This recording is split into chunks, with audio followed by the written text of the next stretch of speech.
si daanaka pàcc yu mujj si jataay bi muy émission ndaar yi tey ñu si dalal Aliou Sané du coordonnateur mouvement Y en a marre. Est-ce que c'est facile d'être activiste ici au Sénégal?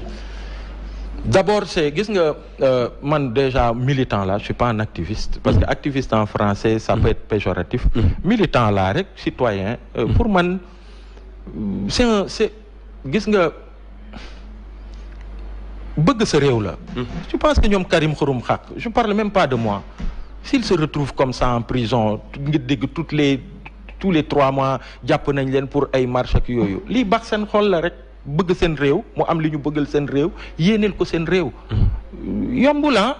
yombul parce que y a nos familles y a tout man bi ñu may arrêté Congo juste parce que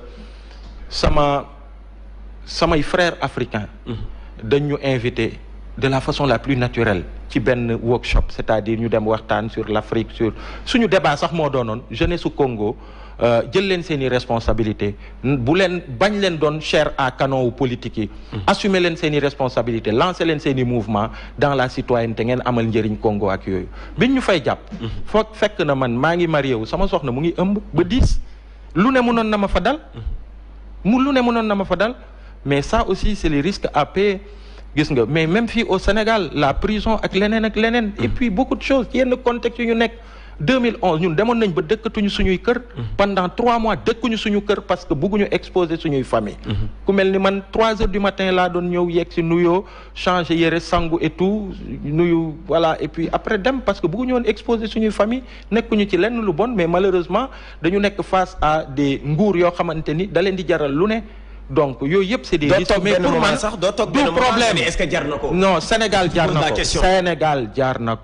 Sénégal jar na ko réew yi nga xamante ni tey yëpp ñu ngi leen di citer ci démocratie ak ci yenn yi mu am fuñ ci toll à des moments de l'histoire dafa am yàlla ñi mu nattoo ñu am yenn taxawaay yi fàtte seen bopp fàtte seeni avantage fàtte leneen ak leneen ba ci xam nga lan ba ci 2011 bokk ci combat ba mu am alternance président de la République woola bu bokk ci ñi mu njëkk a woo ngeen ñëw toog mu ne leen kaay leen ñu jiite poste yaa ngi kii mun na doon ministre de la jeunesse yow mun nga doon lii yow mun nga doon lii nga ne ko président c'est vraiment gentil ñu ngi rafetlu ci reconnaissance bi mais merci beaucoup parce que jàpp nañ dañu war a des suñu posture sentinelle pour que saa yoo buggee dégg dëgg nga déggee ko suñuy baat 11 ans après tey mu ngi dégg dëgg boobu à travers bu ko sax jéem jàmm gën 3e mandat libérer les otages politiques ak suñuy milliards du reste donc pour man c'est l'un des choix les plus importants de nos vies mais à l'époque c'était pas facile migi parce que da ngay xool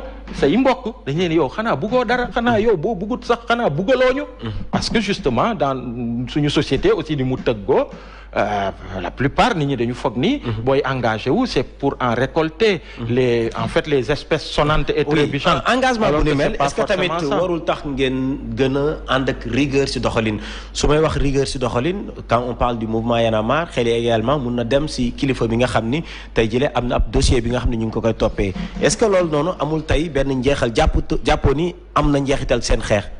non Y en a marre mu ngi nii pour cause réew mi fi mu toll xoolal question yu importante tey maa ngi ci benn plateau ñu may naan mais Y en a marre xoolal front yëpp yi ngeen nekk xanaa du ngeen sonn ñu ma ne ko non réew mi rek la yii yëpp yi ñuy wax ak yi ñuy jëf di ci nekk réew mi moo ko soxla ñu nekk ci donc le mouvement il reste encore malgré tout le mouvement que les Sénégalais aiment un instrument des Sénégalais ci yenn question yi donc mais maintenant je pense que dossier Kilifeu Simon bi mu ñëwee liñ ci war a wax nañ ko institution Y en a marre taxawaay bi mu ci li mu ci war a wax nañ ko def communiqué wax lépp et on n'a pas besoin dañoo suspendre seen activité est-ce que tey pas encore vous attendez la fin de ce dossier carrément il reste jusque là en tout cas il reste suspendu de toute activité officielle. Alors on termine avec un autre dossier d'actualité muy le dossier Ousmane Sonko Adji Sarr dossier bi daanaka ëpp na at mi ngi évoluer tey fu ñu ci toll daanaka mooy déglu nañ ci Ousmane Sonko déglu nañ ci Adji Sarr à cette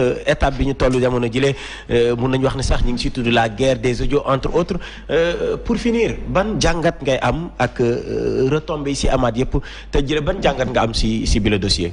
gis nga bi ñu waxee ni.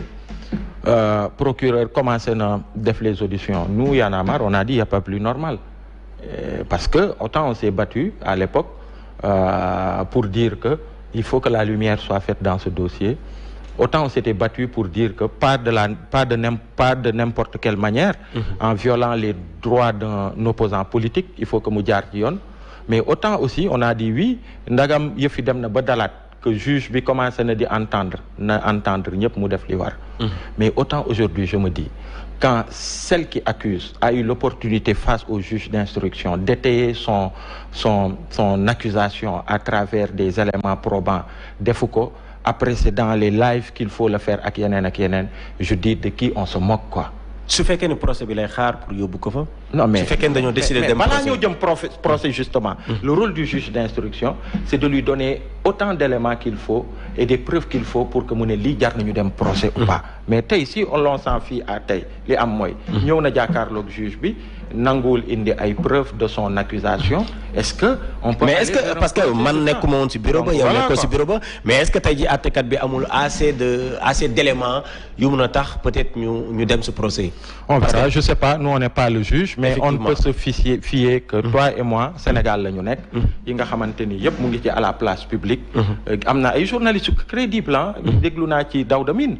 Il est très calé sur les mu ne mais attendez cette dame qui Adji Sarr elle avait une occasion juridiquement d'apporter les éléments. ñoom moo fondé son accusation et elle ne l'a pas fait. L'accusé il a le droit de se taire parce que c'est pas à lui d'apporter les preuves de son voilà. Mais elle ne l'a pas fait. Donc voilà ça il faut. Alors perspective 2023 ñi ngi siy dugg daanaka wax naa ko bi mooy émission bu mujj laataa ñuy dugg si atub 2023 tey jii lan mooy vœux yi lan tey jii moom moo nekk si kanam bi nga xam ni Sénégal si wàllu woowu la ñu war a baral jéego yi. Vraiment non ce que je dois dire mi ngi mooy. lépp ci jàmm la xaj. 2023 bi année préélectorale la. dañuy ñaan rek mu doon année wu jàmm te jàmm jooju. mu ngi ci loxoy président Macky Sall.